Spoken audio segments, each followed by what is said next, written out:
Hello, स्वागत आहे तुमचे माझ्या यूट्यूब चॅनलमध्ये सर्वांचे खूप खूप. तर आज दुधी भोपळ्याची जे कोणी भाजी खात नाहीत ते ही भाजी अगदी बोटं चापून खातील अशा प्रकारे मी ही भाजी बनवलेली आहे. एकदम सोपी आणि झटपट होणारी आहे. दुधी भोपळ्यापासून अगदी नवीन रेसिपी आहे.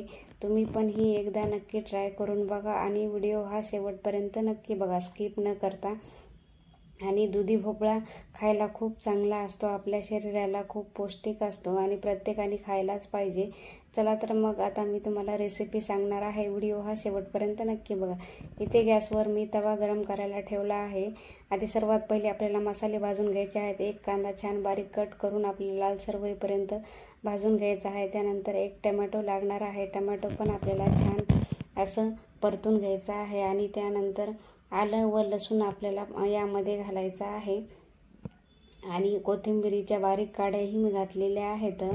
आणि एक हिरवी मिरची घाला आणि 4 ते 5 काजू घालायचे आहेत आपल्याला. आता हे सर्व मसाला आपल्याला छान असा भाजून घ्यायचा आहे. आणि आता त्यामध्ये काही आपल्याला मसाले घालायचे आहेत, बेसिक मसाले, आणि जास्त नाही घालायचे. व अर्धा चमचा मी हळद घातलेली आहे. आणि अर्धा चमचा तिखट घातलेला आहे, कारण की आपण हिरवी मिरची घातल्यामुळे तिखट कमी घातलेलं आहे. आणि आता आपल्याला हे थंड व्हायला बाजूला ठेवायचं आहे. नंतर मिक्सरमधून छान याचं वाटण करून घ्यायचं आहे. तोपर्यंत आपण इथे एक मी दुधी भोपळा घेतलेला आहे, याला कद्दू पण असे म्हणतात. आणि हा छान स्वच्छ धुवून घेतलेला आहे. आणि आता हा कट करून आपल्याला यावरची साल काढून घ्यायची आहे. आणि साल काढल्यानंतर आपल्याला हा छान खिसणीच्या मदतीने खिसून घ्यायचा आहे. आणि आता ही मी खिसून घेत आहे खिसणीने छानसा. आता आणि थोडासा खाऊन बघायचा. कडू जर असेल तर त्याची भाजी नाही करायची, शक्यतो तो गोडच असतो. आणि आता हा कद्दू आपल्याला छान असा एका सुती कपड्यामध्ये घातलेला आहे, खिसलेला कद्दू भोपळा. आणि आता आपल्याला या दुधी भोपळ्याचं सर्व पाणी काढून घ्यायचं आहे. सुती कपड्यामध्ये छान असं पाणी याचं निघल्या जातं. आणि आता मी याचं सर्व पाणी काढून घेणार आहे. आणि ह्या दुधी भोपळ्याची भाजी खायला खूप छान लागते. खूप जण दुधी भोपळ्याची भाजी खात नाही. तर तयार आहे आपला खीस पाणी काढलेला दुधी भोपळ्याचा. आणि आता यामध्ये आलं लसणाची पेस्ट घालायची आहे. त्यानंतर चवीनुसार मीठ घाला, अर्धा चमचा हळद घाला, अर्धा चमचा तिखट घाला.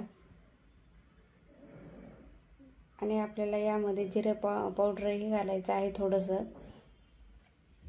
आणि आपल्याला 3 ते 4 चमचे कॉर्नफ्लॉवर पण लागणार आहे. आणि 1 चमचा तांदळाचं पीठही लागणार आहे यामध्ये. जर मैदा घालायचा असेल तर तुम्ही मैदाही घालू शकता, जर तांदळाचं पीठ नसेल तर.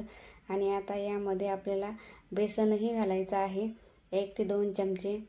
आणि यामध्ये आपल्याला पाणी नाही घालायचं. पाणी न घालताही आपल्याला हे छान मिश्रण एकजीव करायचं आहे. जर अजून कमी पडत असेल तर तुम्ही अजून यामध्ये बेसन पीठ घालू शकता.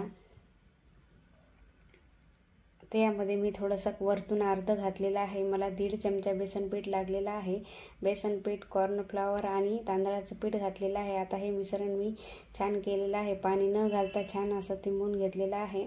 आणि आता याचे गोल गोल आकाराचे आपल्याला बॉल्स तयार करायचे आहेत. अशाच प्रकारे मी सर्व आता याचे गोल गोल बॉल तयार करून घेणार आहे. आणि आता मी गॅसवर एक छोटीशी कढई गरम करायला ठेवलेली आहे. आणि त्यामध्ये तेल घातलेलं आहे. आणि तेलामध्ये छान आपल्याला थोडं बारीक ते मध्यम गॅसवर आपल्याला छान हे फ्राय करून घ्यायचे आहेत, म्हणजे आतूनही छान असे फ्राय होतील हे. आणि दोन्ही साईडने छान आलटून पलटून घ्यायचे आहेत. आता तुम्ही बघू शकता आपले हे बॉल छान तयार झालेले आहेत. अशाच प्रकारे मी आता हे सर्व तळून घेतलेले आहेत. चला तर मग आता आपण जे मसाला तयार केला होता तो थंड झालेला आहे. आणि आता मिक्सरला आपल्याला छान याचं बारीक वाटण करून घ्यायचं आहे. तुम्ही बघू शकता. आता गॅसवर एक कढई गरम करायला ठेवा व कढईमध्ये मी ती जे ते बॉल्स तळून घेतले होते तेच तेल मी यामध्ये घातलेलं आहे. आणि आता तेल छान तापले की त्यामध्ये थोडंसं तिखट घाला. आणि जो आपण मिक्सरमधून छान याचं टमॅटो आणि कांद्याचं प्युरी काढलेली होती तीही घाला. व त्यामध्ये 1 चमचा धने पावडर घाला. जर तुम्हाला अजून मसाले घालायचे असेल तर तुम्ही घालू शकता. आणि छान तेल सुटेपर्यंत असं छान परतून घ्यायचं आहे बारीक गॅसवर. आणि नंतर आपल्याला यामध्ये हळूहळू थोडेसे वरतून गरम किंवा थंड पाणीही घालू शकता.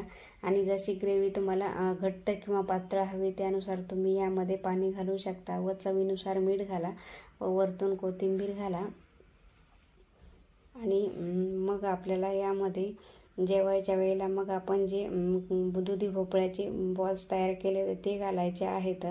व नंतर यामध्ये घरी केलेली साय घातलेली आहे. मी साय ही छान फेटून घातलेली आहे. जर तुमच्याकडं फ्रेश क्रीम असेल तर तुम्ही क्रीमही घालू शकता. आणि आता एक उकळी आल्यानंतर गॅस बंद करून मी हे जे आपण दुधी भोपळ्याचे बॉल्स केले होते ते यामध्ये मी टाकणार आहे. आणि आता हे सर्व एकजीव करायचे आहेत. याला लौकी कोफ्ता करीही म्हणतात किंवा दुधी भोपळा कोफ्ता करीही म्हणतात. आवडल्यास नक्की लाईक, शेअर आणि सबस्क्राईब